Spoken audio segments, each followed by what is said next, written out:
It was supposed to be a routine training dive. July 7, 1993. Waters calm, visibility fair, current low, ideal conditions for a standard Navy certification run off the coast of San Diego. The team, a group of 6 Navy divers from Special Operations Command Pacific, deployed just before 600. The mission profile: deep water navigation and decompression protocol. Everything went by the book, until it didn't. At 741, Navy diver Michael Thorne radioed in from 210 feet. His voice was calm, controlled. Approaching the boundary marker, all systems normal. It was the last anyone heard from him.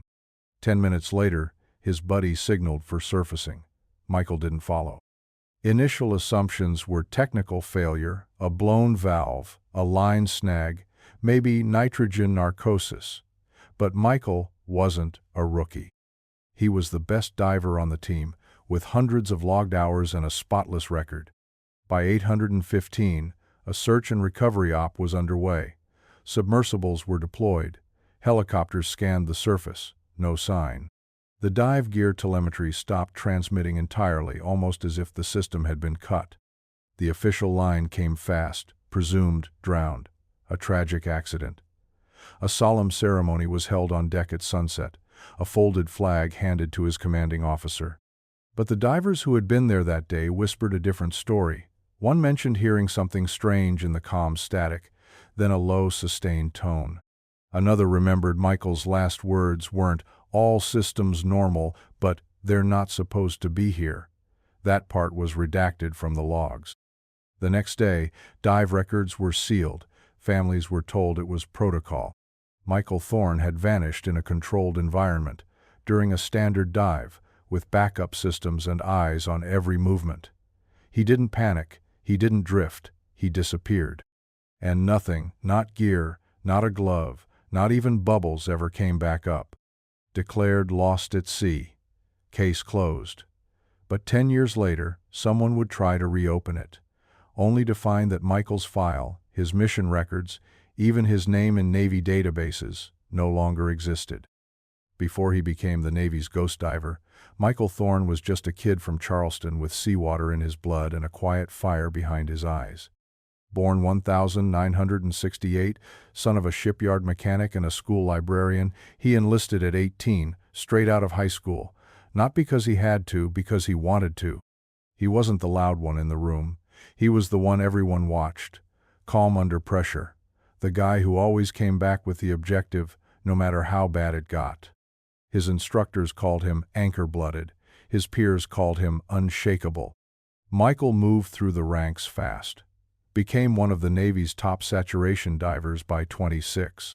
Decorated twice for valor, once for saving 2 trapped sailors off Guam during a catastrophic sub-repair, once for neutralizing an underwater mine without orders after spotting it during a recon run.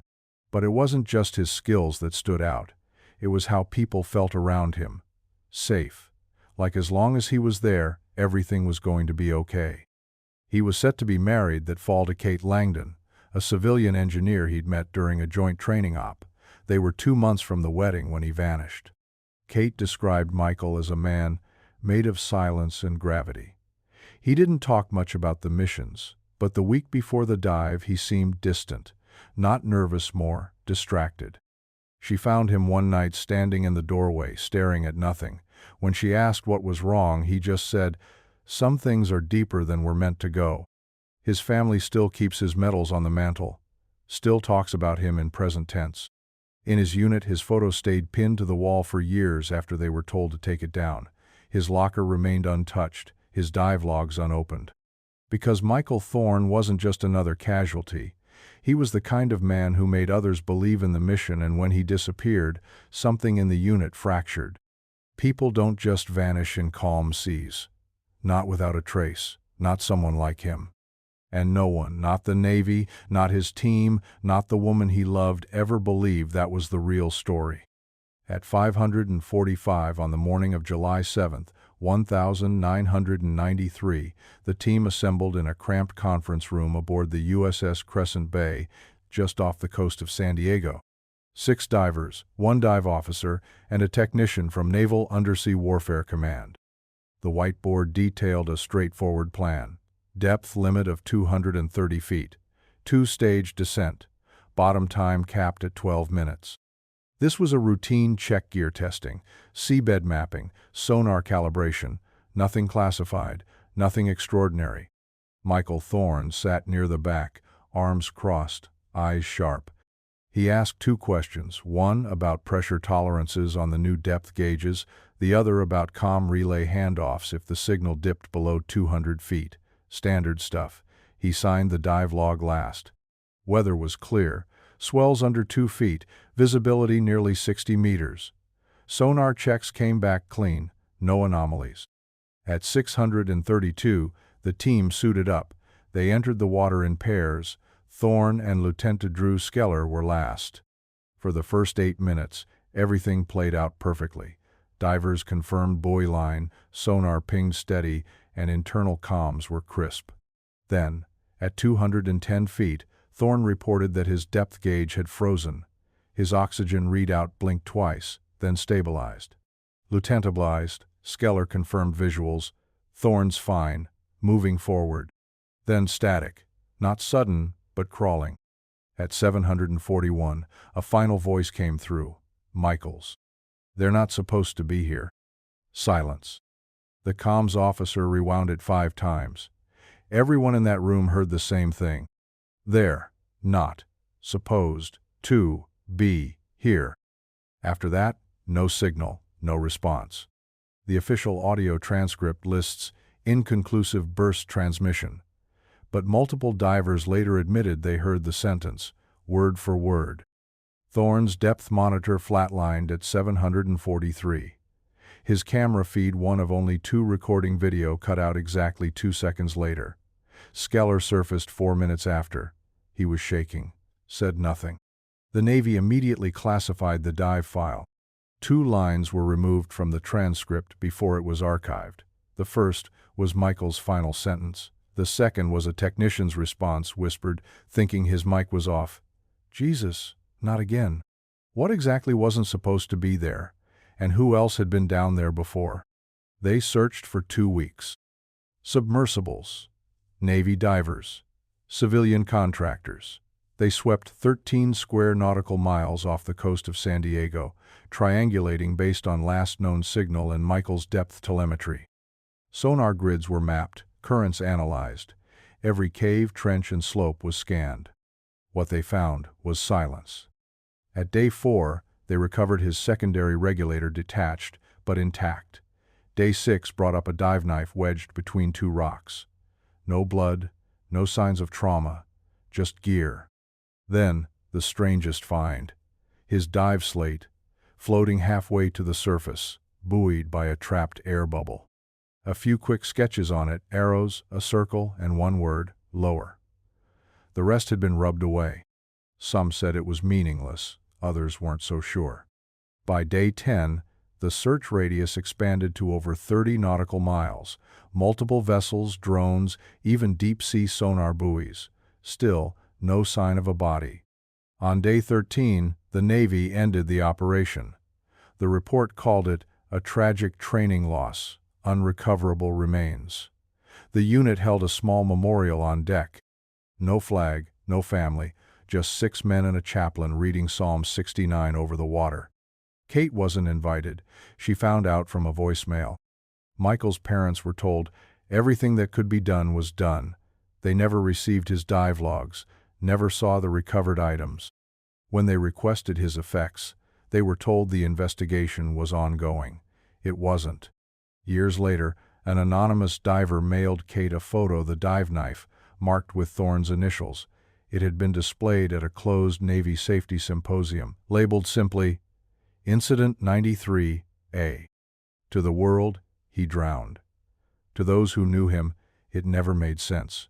No panic, no malfunction, no trace. And still no body. Michael Thorne was a man built for the ocean. He didn't slip, he didn't run. He vanished. And in his place, a void the Navy quietly buried, no answers, no explanation. Just a diver, a warning, and a silence that refused to let go. The official debrief was held 3 days after the incident, inside a locked conference room at Naval Base Coronado. Only a handful of personnel were allowed in: divers, command staff, and one civilian contractor from Undersea Warfare Systems. It was standard protocol. What wasn't standard were the redactions. The dive log, the one signed by Michael Thorne on July 7th, was missing 2 pages. Page 3, which detailed bottom conditions and potential sonar anomalies, and page 5, which contained comm relay transcripts. When a junior officer asked about the missing pages, he was dismissed from the room. Each diver was interviewed separately.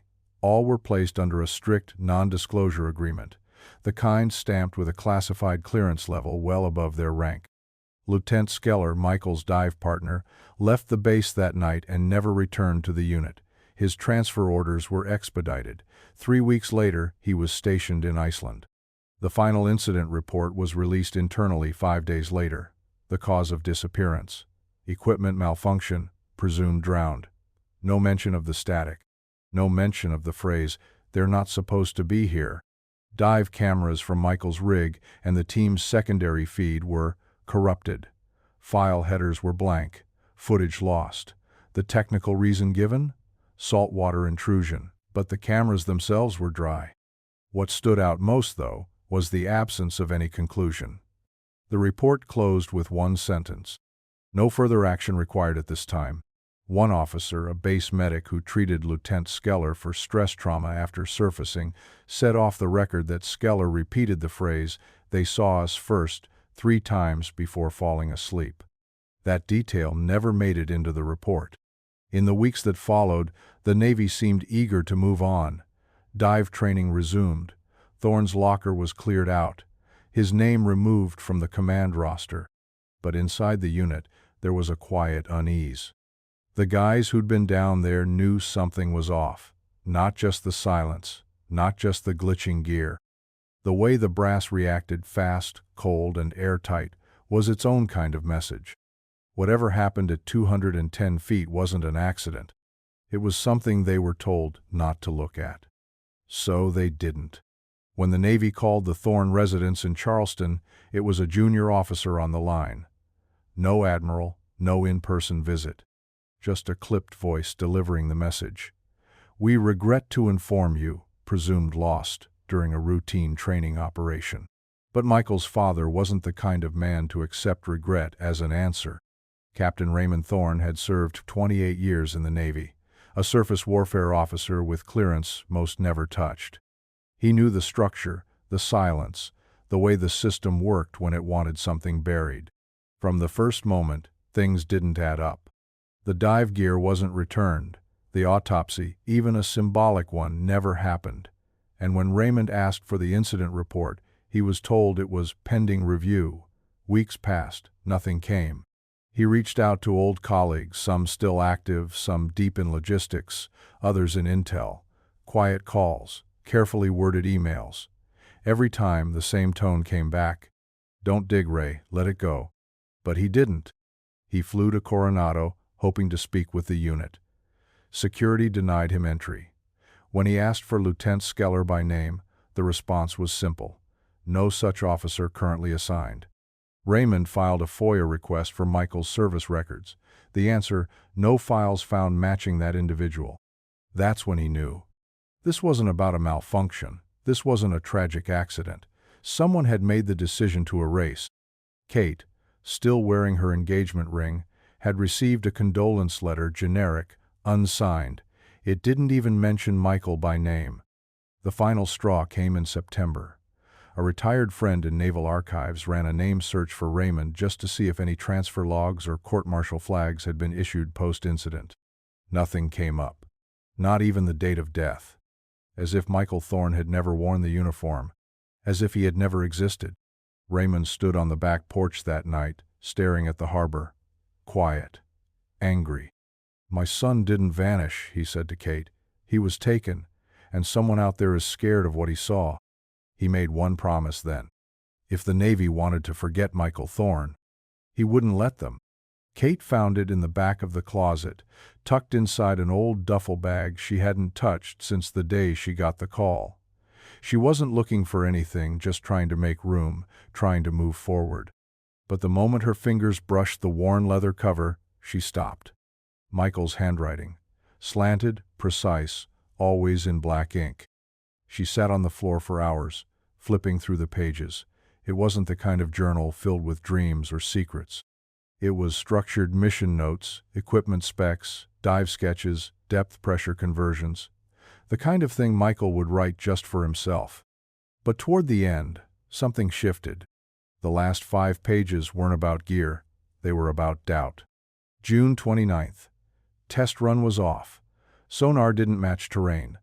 Lieutenant Skeller says forget it, but I'm logging it anyway. July 20.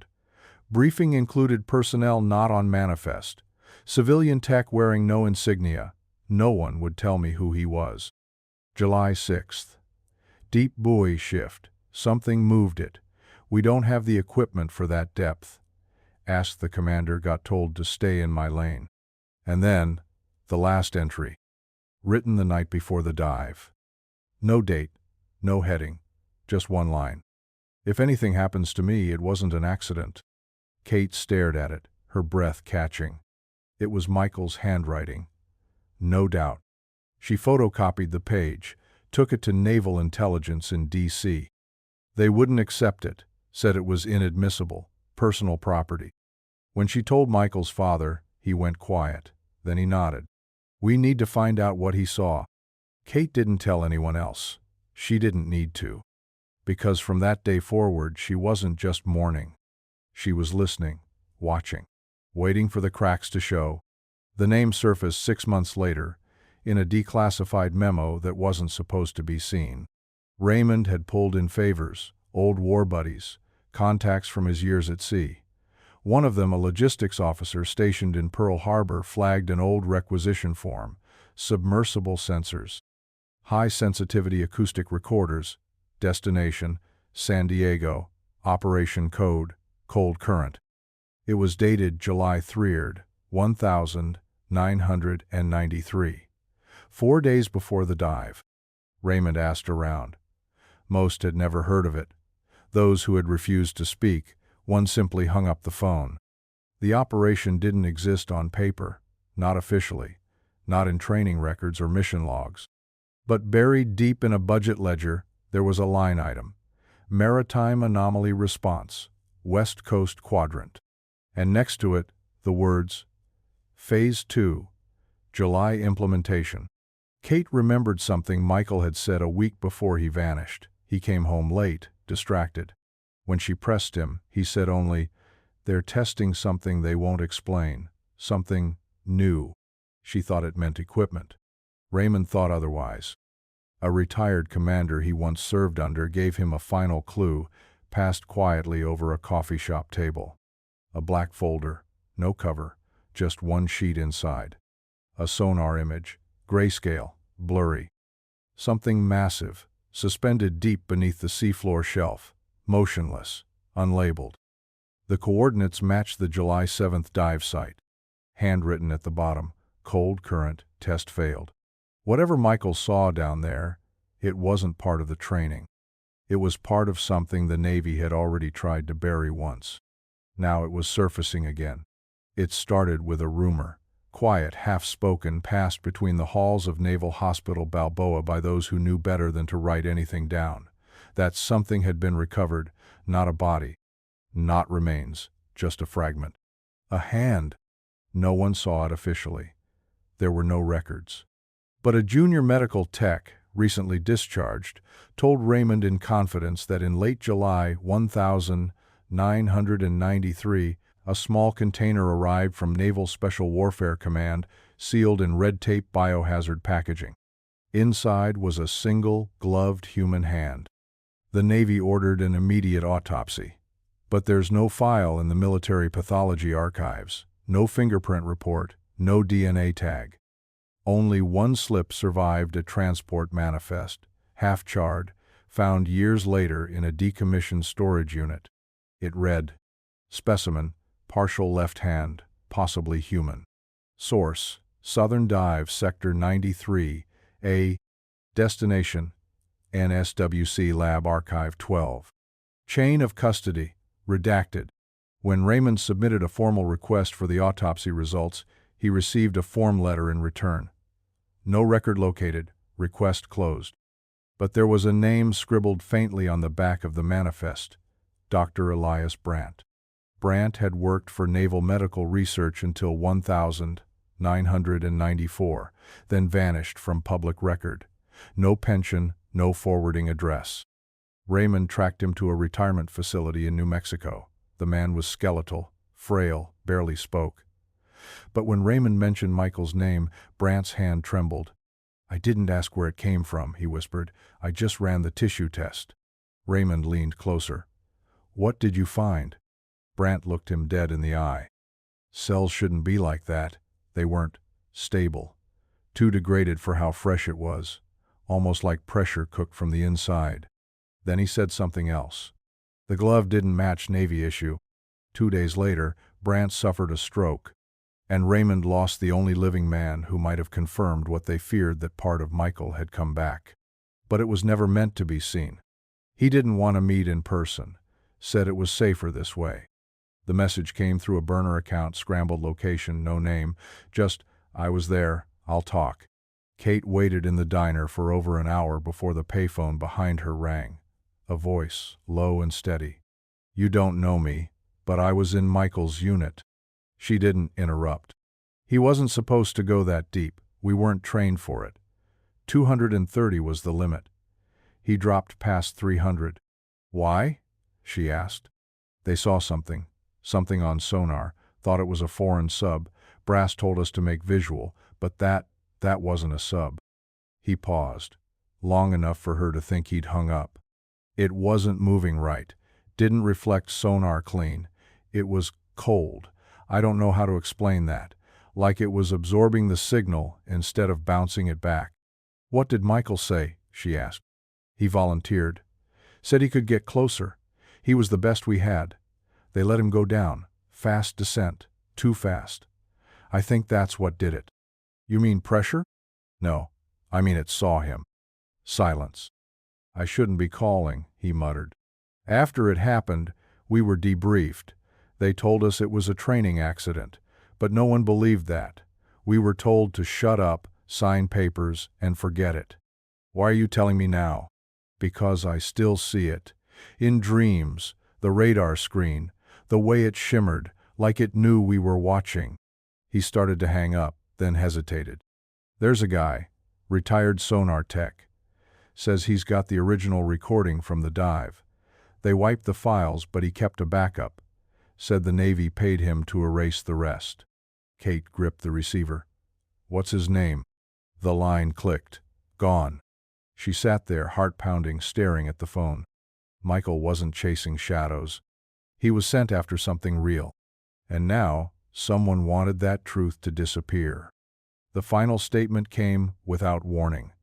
No press release, no interview, just a single-page memo circulated through official channels, dated October 4th, 1993.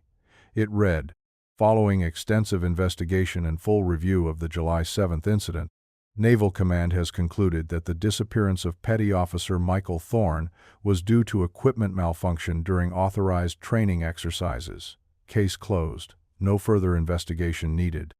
No mention of the missing footage. No mention of the classified mission. No mention of the body that never surfaced. Raymond stared at the paper.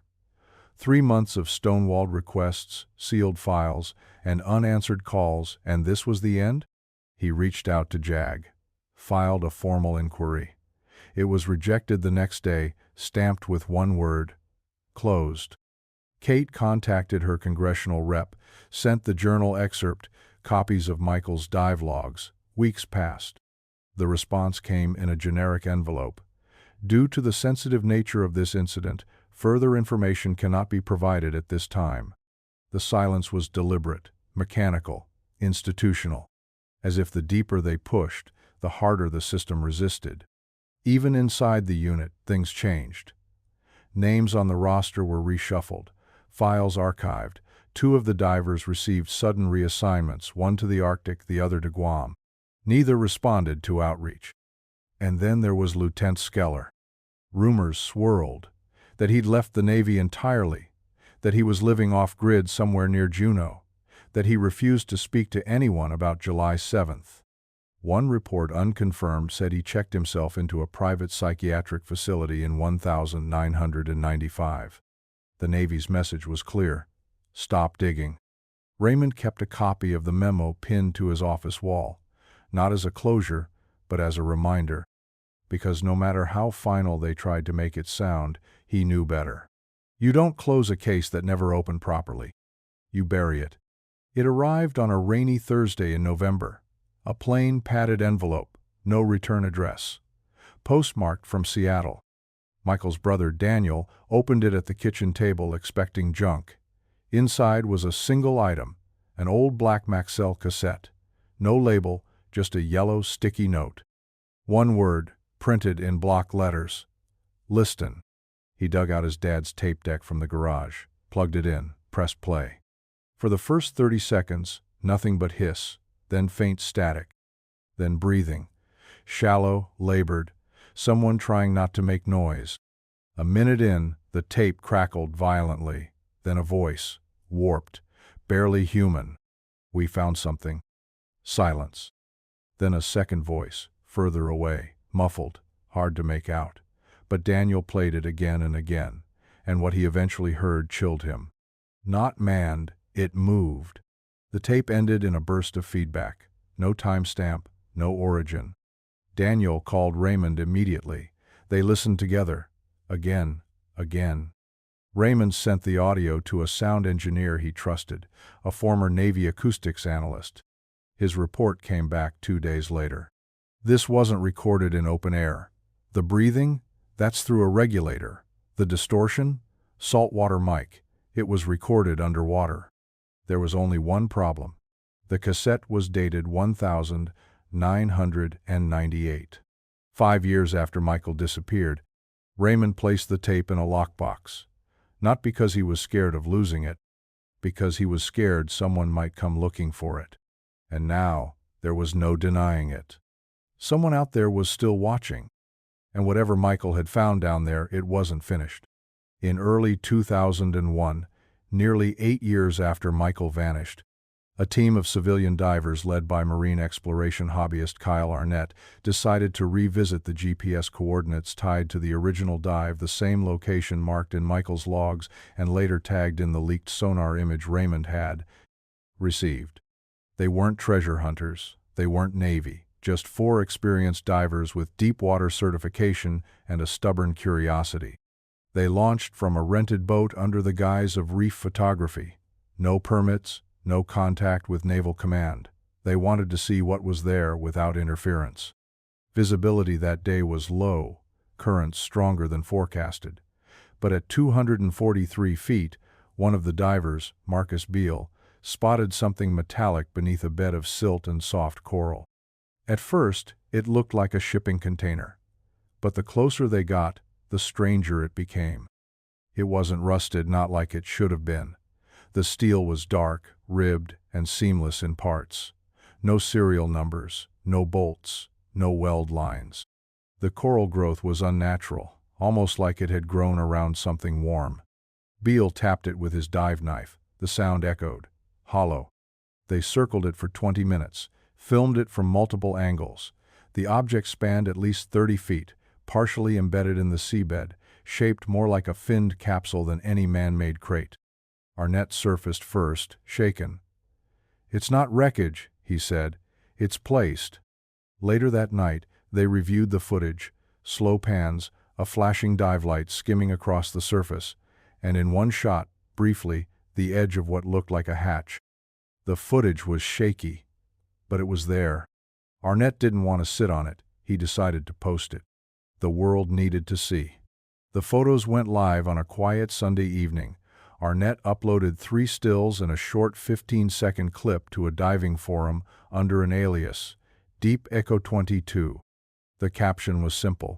"Found 240 thrift down, off Coronado Shelf. This isn't a wreck.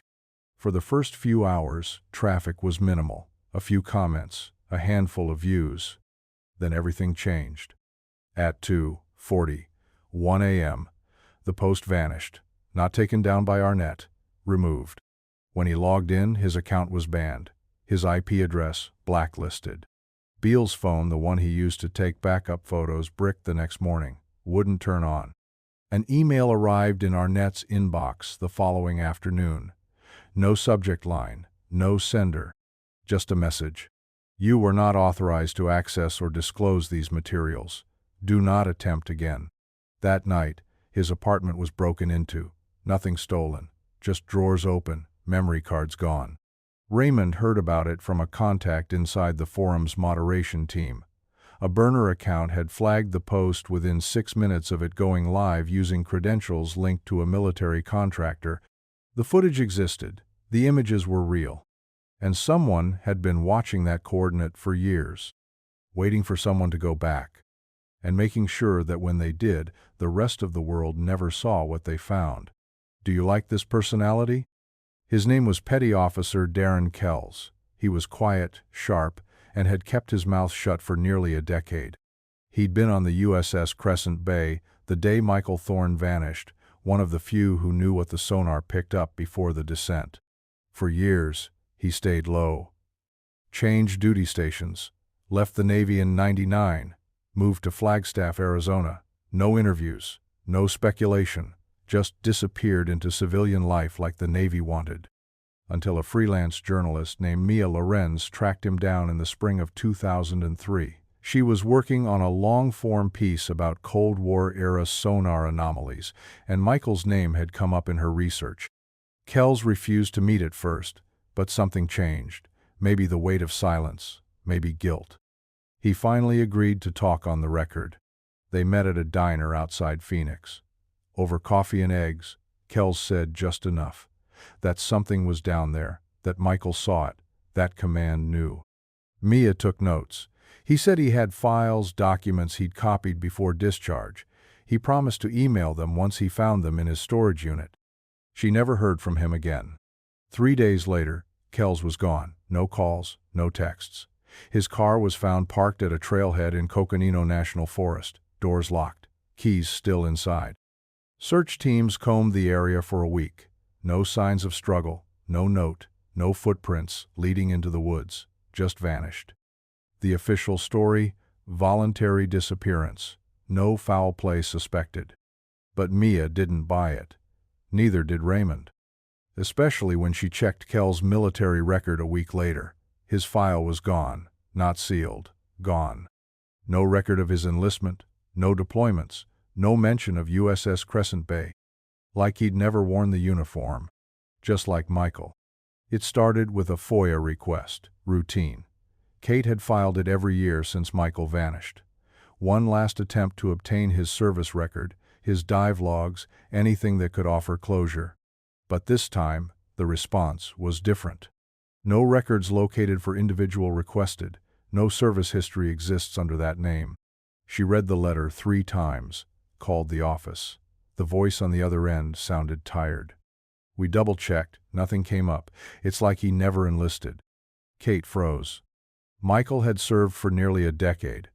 Multiple commendations, 2 citations for valor, dozens of teammates. And now none of it existed. She called Raymond. He ran his own search through a contact still active in Navy admin. Same result. No file, no ID, no death certificate. Then something worse.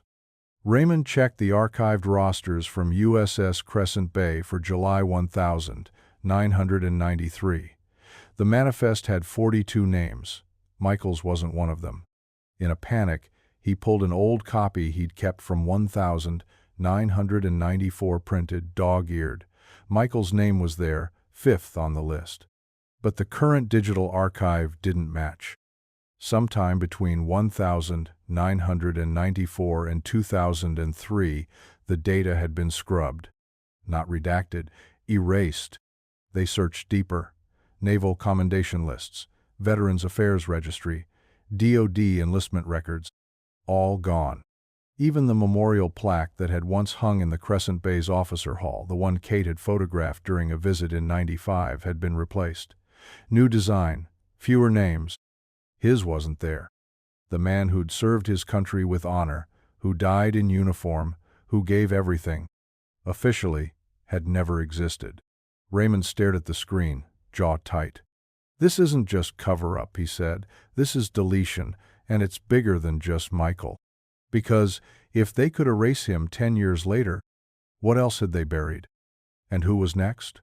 By 2004, Michael Thorne had become a ghost, not just in memory, but in the records that were supposed to keep history honest. The silence wasn't just strange anymore, it was surgical.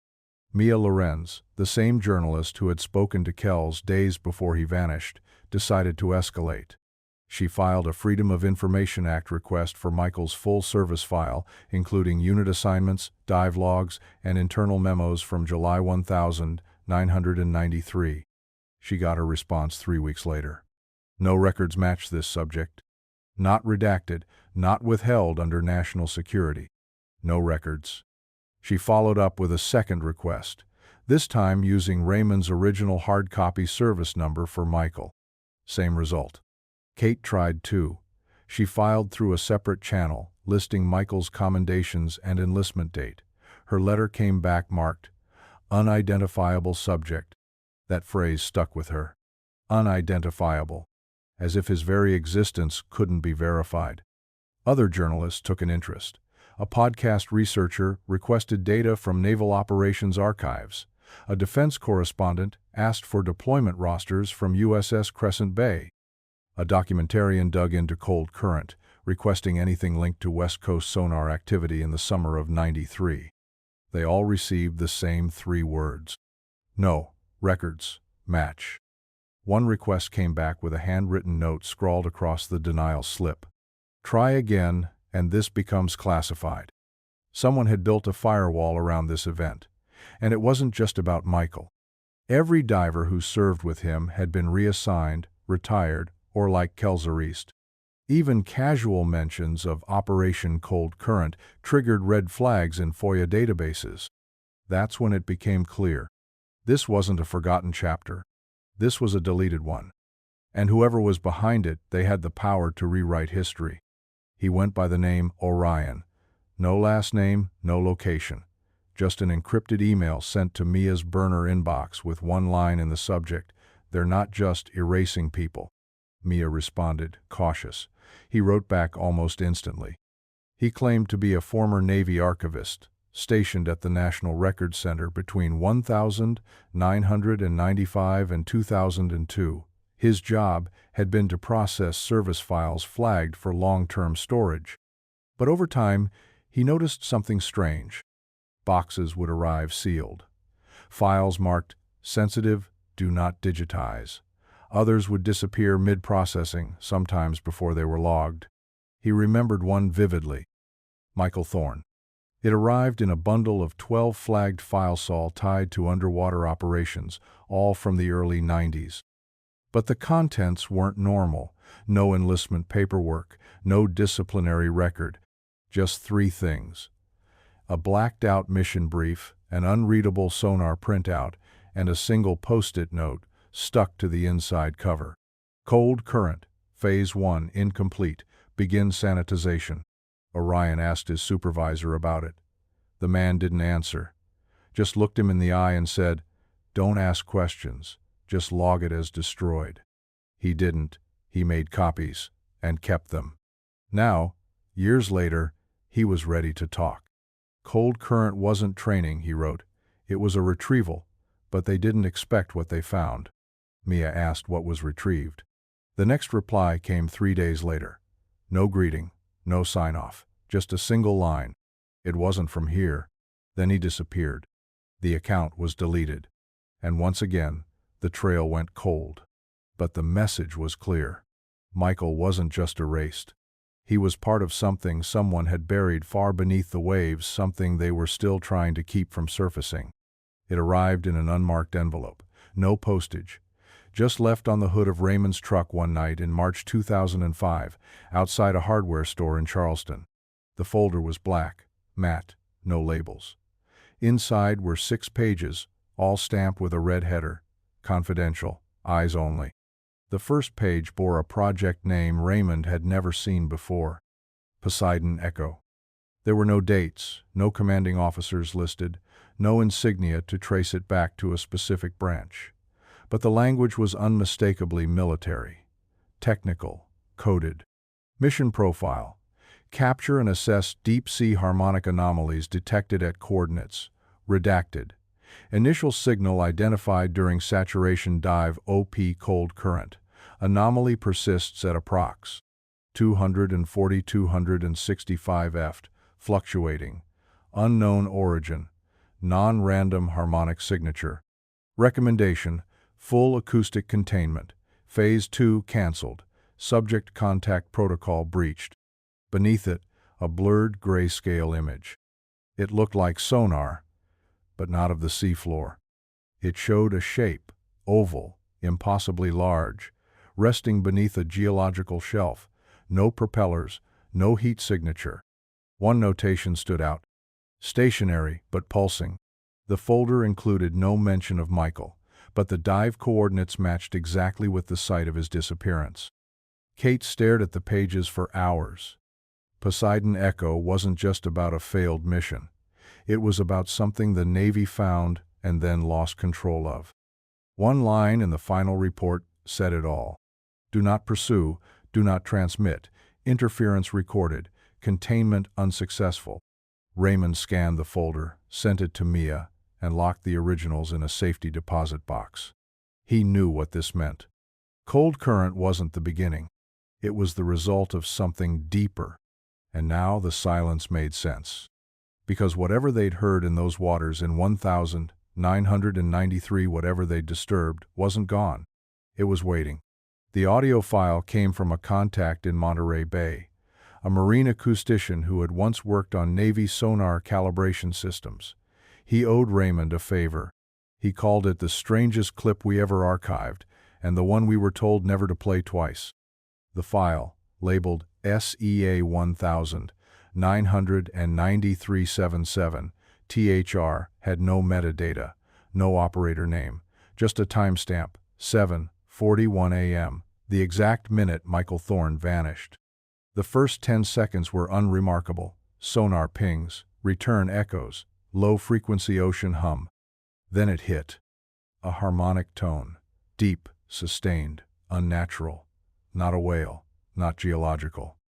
It rose not in pitch but in density-like sound folding in on itself. Then, something else, almost hidden beneath the main frequency, a clicking, rhythmic, deliberate, like a coded language repeating behind a curtain. Raymond and Kate listened on loop. The third time through, she turned pale.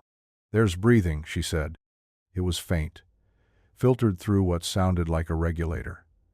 And then, just before the clip ended, done word, almost lost in the distortion. "Michael." Mia ran the audio through spectral analysis. The results made no sense. The harmonic structure was too precise, too balanced. Nature doesn't do that. Machines barely can. It was as if the sound wasn't just bouncing through the water, it was shaping it. And after a few loops, the clip began glitching her playback software, slowing it down, crashing her system. She burned it onto a CD, locked it in a box. Because whatever the Navy heard in 1993, it wasn't just a signal. It was a response. And Michael Thorne was the one who heard it first.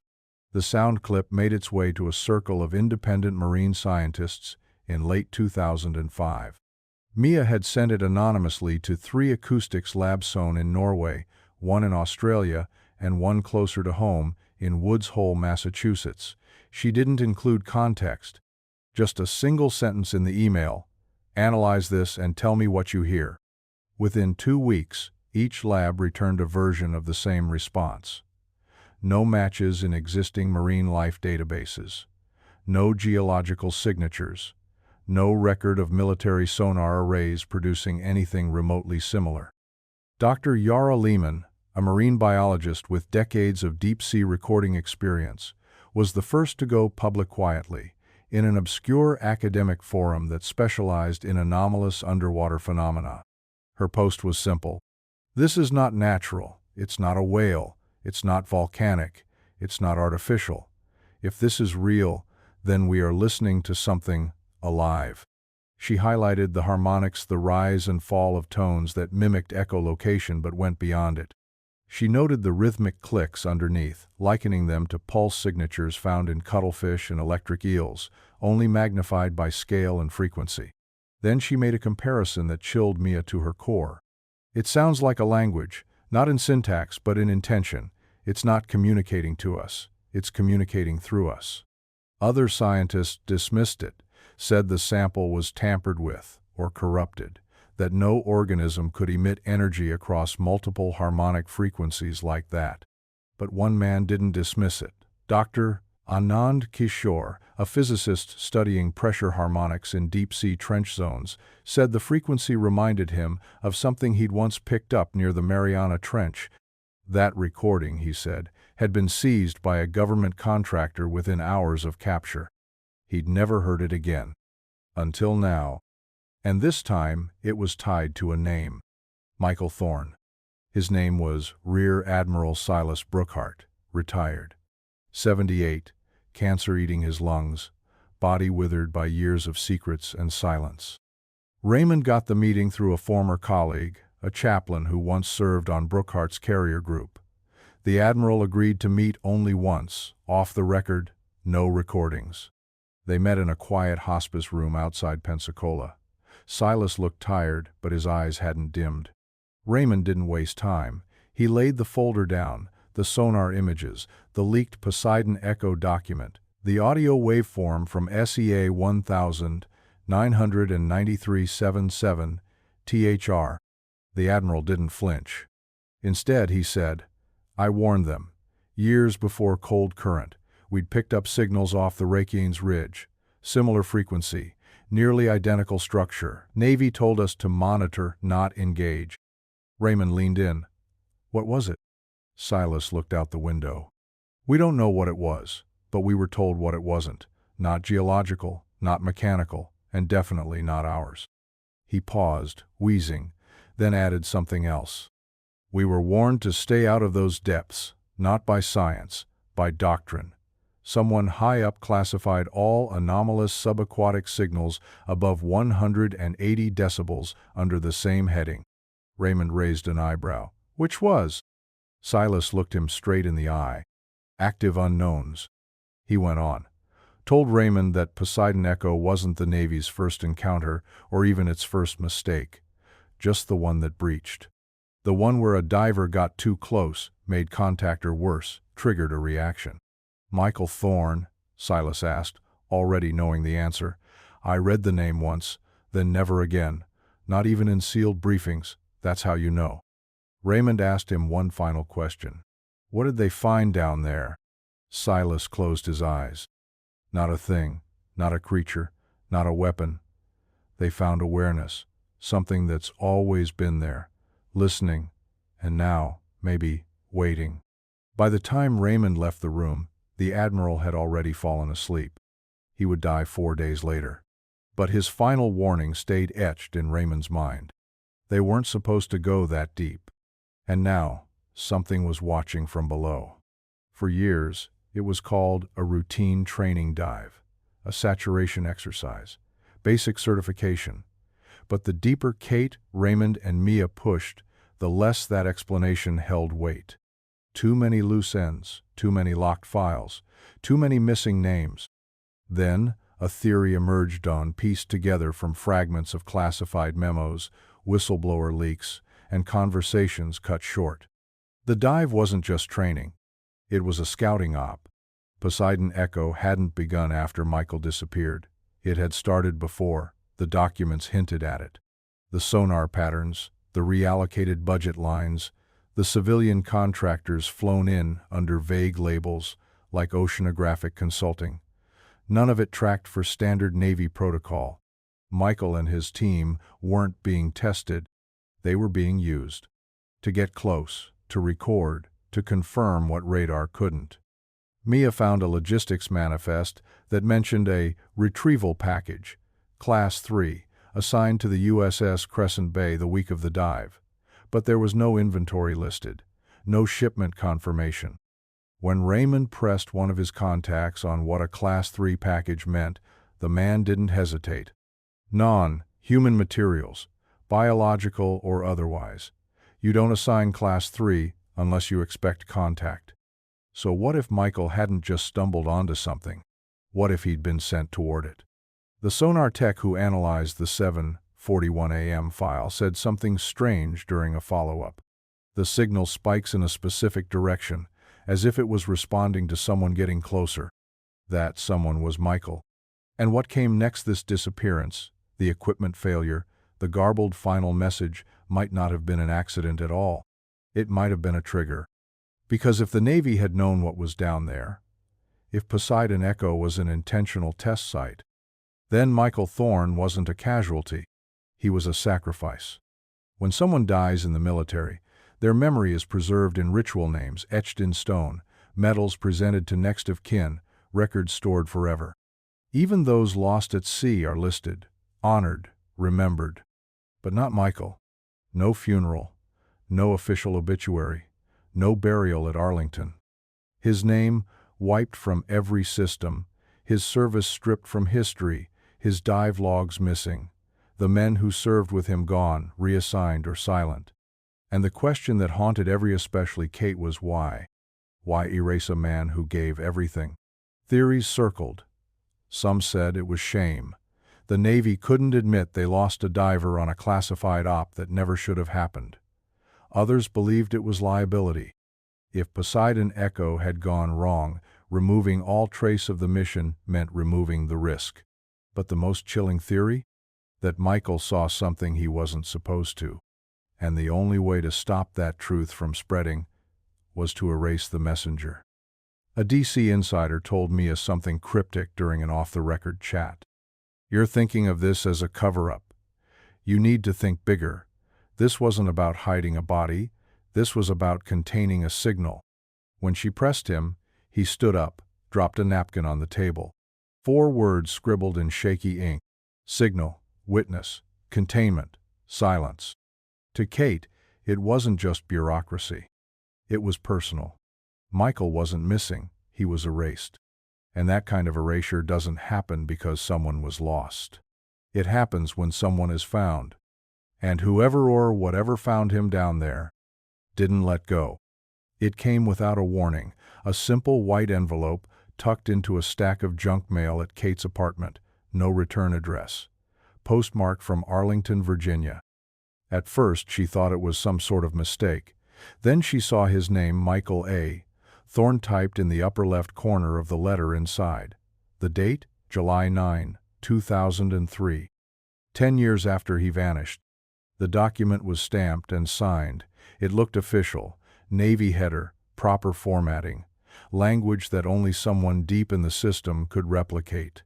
This notice serves to confirm the administrative discharge of Petty Officer Michael A. Thorne from active service due to behavioral instability and non-compliance with psychological evaluation procedures.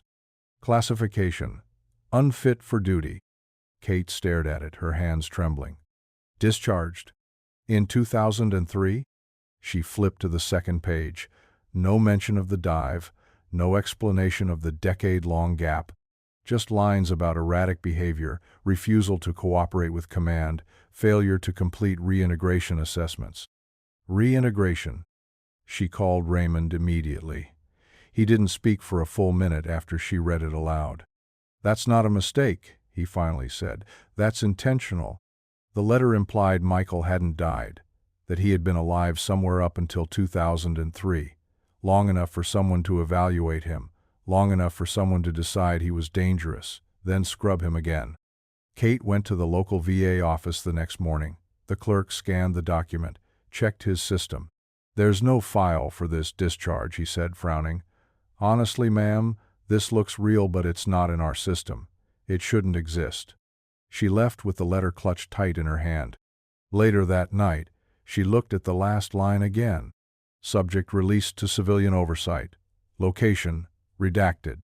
She didn't sleep that night, because now the idea that had once felt impossible was starting to form a shape. What if Michael had come back? And what if someone didn't want him to? It was a routine check, standard surveillance pull from a naval research facility in Boothbay Harbor, Maine. The footage was never meant to be seen by anyone outside base security. But a former analyst, now retired and cleaning out old files, spotted something in a frame from April 2004. A man, late 30s, athletic build, close-cropped hair, wearing civilian clothes, caught walking past the outer gate at 3:12 a.m., just outside camera range. He wasn't on the entry logs, not on any visitor list, but it was his face. The footage was grainy, but not too grainy. Kate got the email from Mia with the file attached. "Don't freak out, just watch." She did, and when the frame hit, her breath left her chest. The eyes, the jawline, the way he moved. It wasn't just a resemblance, it was him. Michael. Older, thinner, eyes darker, more tired, but it was him. She played the clip over and over. The man glances briefly toward the camera just enough, just long enough. Then he turns, walks toward the trees, vanishes. Kate sent the footage to Raymond. He called her within minutes. "There's no record of who that is," he said, "but that base, that's not just research. It's sonar labs, deep sea acoustics, classified programs, same division that handled Poseidon Echo." That night, Kate opened the box where she kept Michael's old journal. Flipped to the final page. That last line. "If anything happens to me, it wasn't an accident." But what if it wasn't just a warning? What if it was a plan? And now, a new question burned in her mind. What if Michael didn't disappear? What if he escaped? It came at 2:17 a.m., the kind of hour that makes anything feel ominous. Josh Greer, one of Michael's oldest friends from training school, had long since stopped expecting answers. He'd mourned, moved on. Buried the what-ifs in the same mental drawer as every other classified story the Navy never wanted to explain. But the voicemail shattered that silence. Unknown number, no caller ID, no location data. Just 11 seconds of static and dread. He played it 3 times before calling Raymond. The first 5 seconds were garbled, filled with mechanical interference and what sounded like underwater distortion, muffled echoes, bubbling pressure, clicking interference. Then came a breath, sharp, shaking, as if someone had been running. And then one word just before the clip cut off. "Run." Not shouted, whispered. But the voice, Josh swore it. It was Michael. Raymond had it analyzed by Mia's audio contact. The waveform was degraded, but the vocal imprint pitch, cadence, breath spacing was consistent with Michael's 1,993 personnel audio. More concerning than the match, though, was the signal signature. This wasn't a cell tower, the analyst said. The compression artifacting suggests it originated from a maritime satellite band. Obsolete, military grade, you don't get that by accident. The timestamp matched the same week as the main sighting. So Michael was out there. Or someone pretending to be him. But the messages, short, raw, untraceable, left more fear than answers. Run from what? From who? Or from where? Josh didn't sleep after that. He unplugged his router, stashed the voicemail on a drive, then destroyed the phone. Whatever that call meant, it wasn't just a cry for help. It was a warning. It happened quietly, without press. No announcement. No family in attendance. A Navy vessel, the USS Benning, held a late afternoon restricted operation off the coast of Key West. Official logs listed it as a weather buoy maintenance trip. But a sailor on board later told a different story. He spoke off record anonymously, said the deck had been cleared, officers were tense, a single object had been brought aboard by a blacked-out escort boat. A casket, sealed, unmarked. It was lowered overboard by crane. No ceremony, no words, just a signal to the bridge, and then, splash. The sailor asked an officer afterward, half joking, if someone important had died. The officer just shook his head. Someone who wasn't supposed to exist in the first place. Mia tracked the vessel's logs. That day, the Benning had crossed into a rarely used naval gridiron, last accessed in 1993 during Operation Cold Current. She pulled satellite data. No visuals of the burial, but there was a brief electromagnetic anomaly recorded during the window. Like a pulse. Kate received nothing. No call. No explanation. No flag folded neatly in a triangle. But that night, she dreamed of Michael. Standing on the shore, silent, watching the water. And in the dream, just before he turned to walk into the surf, he looked back and said, "It had to be this way." The next morning, Kate found her apartment door unlocked. Nothing missing, nothing touched, except for Michael's journal. Page 47 was gone, ripped clean. In August 2005, a privately operated oceanographic satellite part of an open-access initiative between European universities was conducting deep scan mapping along a trench shelf off the Pacific coast. Its assigned grid, a stretch of seabed once marked inaccessible in older Navy charts, now quietly renamed and opened for civilian review. One of the satellite scans overlapped with the precise coordinates of Operation Cold Current, sector 43.19 degree Norris, 124.65 degree WAS. At 2:12 GMT, the satellite beamed back a partial seabed image. The surrounding topology appeared stable normal continental shelf ridges, sediment drifts, deep fissures. But in frame 241A, just before the transmission cut out, something appeared, a mass. Not geological, not symmetrical. It cast no reflective sonar return. It moved. A long, arcing silhouette, obscured in silt, but undeniably there. Dozens of meters across, trailing something behind it, like limbs or equipment. Then the satellite shut down. Officially, it was listed as a hardware fault thermal overload, power core issue, but a technician leaked the shutdown report. The logs didn't show overheating. They showed a manual kill signal routed through a military IP block, one that originated stateside. By the time a second satellite passed over 48 hours later, the area was scrubbed, sand rearranged, silt trails erased, the anomaligan. The technician kept one image. He emailed it to Raymond with a note. "Look at the bottom right, enhance contrast." Raymond did, and in the faintest cluster of pixels almost lost in distortion was something unmistakable. A shape, standing upright, man-sized, arms at its sides. Facing the camera, Kate stared at it for a long time before saying anything. "I've seen that stance," she whispered. "That's how Michael stood, on deck, before every dive." No one spoke after that, because it was either a haunting coincidence, or he wasn't just down there. He was watching. The post appeared on a fringe forum dedicated to military conspiracy theories, one of those corners of the internet no one takes seriously until someone posts something they shouldn't have. Thread title: Project Poseidon Echo, you're looking in the wrong place. The user had no profile picture, no post history. The handle: Watchtower, July 93. The body of the message was short, almost poetic, but it said everything. He wasn't lost. He was taken, and they knew. Below that, a signature. MT, July 7, 2003. 10 years to the day since Michael vanished. 3 months before his discharge letter. And 1 year before the main sighting. The post was taken down within an hour. The account deleted. The IP traced to a public terminal in Helena, Montana. But Raymond had screenshotted it, sent it to Kate. She didn't cry. She didn't speak. She just stared at the timestamp. Then scrolled back to Michael's old journal, her fingers trembling.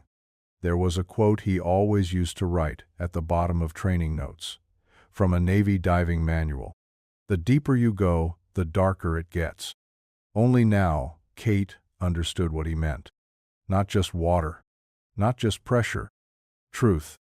And in that final post, from wherever he was, if it was really him, Michael had left one last breadcrumb. He knew what they had done. he knew what they had found. And maybe, just maybe, he wasn't done yet. This story was brutal, but this story on the right-hand side is even more insane.